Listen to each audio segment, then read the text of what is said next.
Class 8, let's continue chapter number 7, Socio-Religious Reforms. Annie Besant. Annie Wood Besant was a prominent theosophist, women's rights activist, writer, and an orator. Along with her theosophical activities, Annie continued to participate to concrete political struggle in India. She came to India in 1893. She is an editor of a newspaper that was New India. She attacked the British government of India and called for clear and decisive moves towards self-rule. She also propagated her views through her writings in English daily, that is Commonweal. In 1916, Annie launched the Home Rule League at Gokhale Hall in Madras, once again modeling demands for India on Irish model. For the first time, India had a political party to fight for change, that was Home Rule League.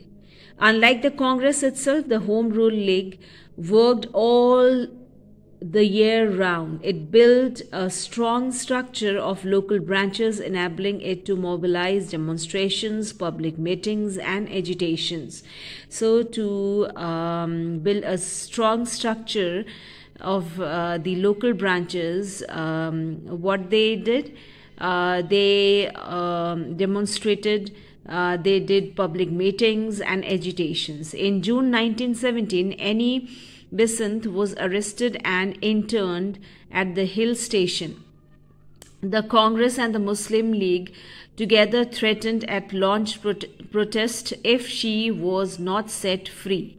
So in December 1917, she took over as a president of Calcutta session of the Congress for a year, and it was the greatest honor she received in her lifetime. So until the end of her life, she continued to campaign for India's independence, not only in India but in other parts of the world too. So Annie Besant was an Irish lady who continued to participate in concrete manner, and she came to India in 1893 through an editor of a newspaper, New India and Commonweal. She used to attack the British government of India, right? And she always told Indians for self-rule. So in 1916, Annie Wood Besant, she launched an association that was the Home Rule League at Gokhale Hall in Madras. So this was the first time that India had a political party to fight for change, right? So unlike the Congress itself, Home Rule League worked all year round. So many public meetings, demonstrations, and agitations were held to mobilize and to build a strong structure, right, of to build a strong structure of her associations. So in June 1917, Annie Besant was arrested, but later on she was set free. And in December 1917, she took over she became the president of the Calcutta session and of the Congress for a year, and it was the greatest honor she received in her lifetime. So until the end of her life, she continued to campaign for India's independence, not only in India but other parts of the world. Reform movement amongst the Sikh. So amongst the Sikh, the reform movement was started by the Singh Sabhas, which were formed in Amritsar and Lahore in 1870. So like the other religions, or the Sikh community also led a reform movement which was started by the Singh Sabhas, which were formed in Amritsar and Lahore in 1870s.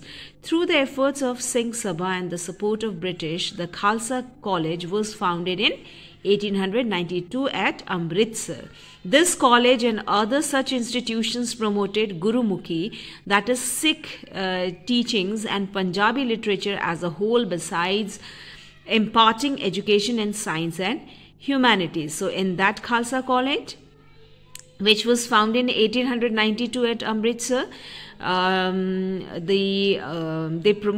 this institutions or this college promoted Gurumukhi Sikh teachings and the Punjabi literature as a whole also. Beside these, they also imparted education in science and humanities. So later in 1928, the Akali movement was launched for the reform of Gurudwaras, which were under the control of priests and Mahants, who regarded the Gurudwaras as their private property. So earlier the Gurudwaras were controlled by the priests and Mahants, right?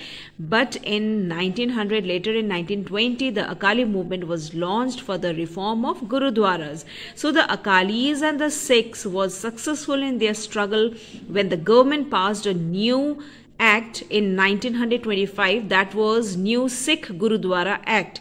By this act, the right of management of the Sikh Gurudwaras passed into the hands of Shiromani Gurudwara Prabandhak Committee, that is the abbreviation of Shiromani Gurudwara Prabandhak Committee is SGPC. So the corrupt and the selfish Mahants who had been exploiting the religious places and exploiting the Sikh were turned out of the Gurudwaras. This was certainly a great movement of the reforms in the Sikh Gurudwaras. Right?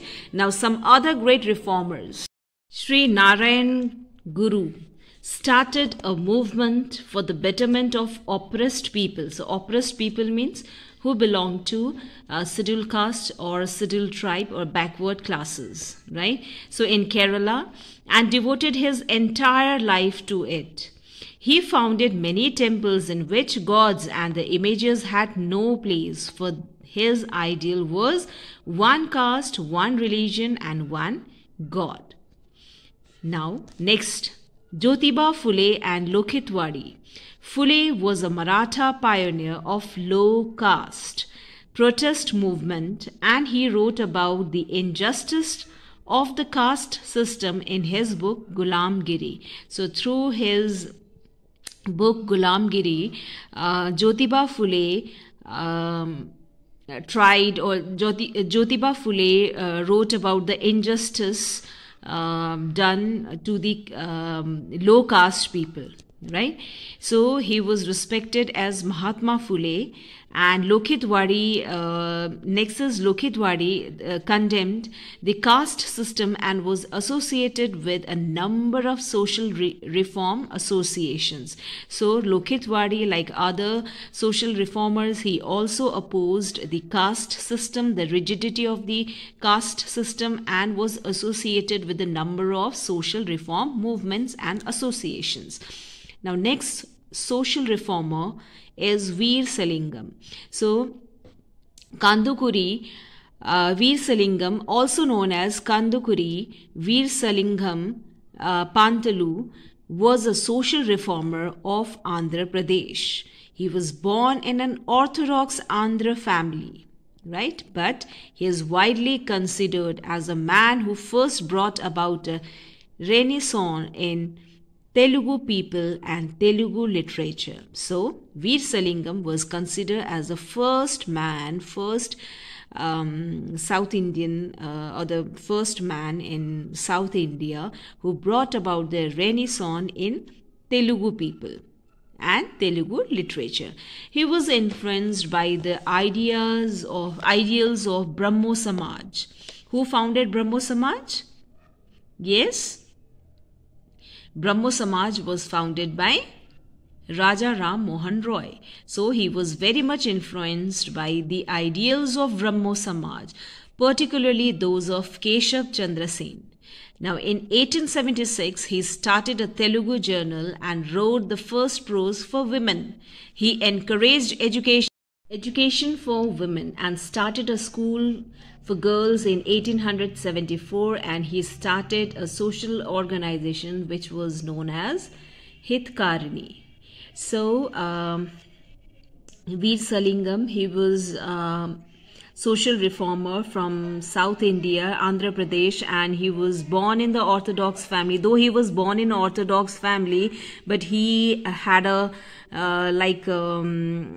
he is widely considered as the first to bring about a renaissance in Telugu people in South India, right? And he started a journal and wrote first prose for women, and he started a school for girls, and he encouraged education for women, and he started a social organization for the upliftment of the women condition, that was Hitakarni. Due to the good work being done against the caste system, many poor people began leaving their villages to go to school in cities, to work in factories and municipalities. They worked as laborers, as coolies, diggers, rickshaw pullers, peons, etc. So some went to work in plantations in Assam, Mauritius and Indonesia. Poor and the people from the low caste grabbed this opportunity to get away from the oppressive hold that the upper caste landowners had on their lives and the daily suffering and humiliations they had to suffer. So, due to the good work of the social reformer, which done against the caste system, against the Parda system, and done to uplift the oppressed classes and Dalit or scheduled caste, scheduled tribe people. So the poor people started leaving their villages, and they started working in the city area, working in the village, leaving those village areas, and started working in the factories, city area and municipalities. So they worked as a laborers there. They worked as a coolies, diggers, rickshaw pullers, peons, etc. And some of the people, villagers, they went to work in plantations in Assam, Mauritius and Indonesia also. So the poor and the people from the low caste, they grabbed the opportunity to get away from the oppressive hold that the upper caste landowners had on their lives and the daily suffering and the humiliation they had to suffer. So they got the opportunity and grabbed the opportunity to get away from the oppressive hold, as well as they got the opportunity to work freely, and they got the chance to make their life happy, right? Okay. So in this chapter, we come to know that the Indian Renaissance came in the later half of the 19th century against the background of the dark period in the first half of the century in Indian history, as well as the introduction of English education in India in 1833 proved to be a blessing in disguise for the Indians, though we know that the English education, the real motive for introduction of English education in India was different, was not that, but it proved to be a blessing in disguise for the Indians. And Raja Ram Mohan Roy, as we all know, was the first great socio-religious reformer of the 19th century, and he is regarded as a father of Indian Renaissance because of his ideas and pioneering work in the field of socio-religious reforms. So, other social reformers other than Raja Ram Mohan Roy, there were Veer Salingam, Jyotiba Phule, Lokit Wadi, and we have other socio-religious reformers like Sri Narayan Guru Datta and many more, right? Who made the way, who paved the way, and who paved the way to uplift the Indians, especially Indian women and girls. Right, children? Okay. So, we have completed this chapter here, and soon we'll meet in the next video. Till then, stay safe, stay healthy. Thank you, children.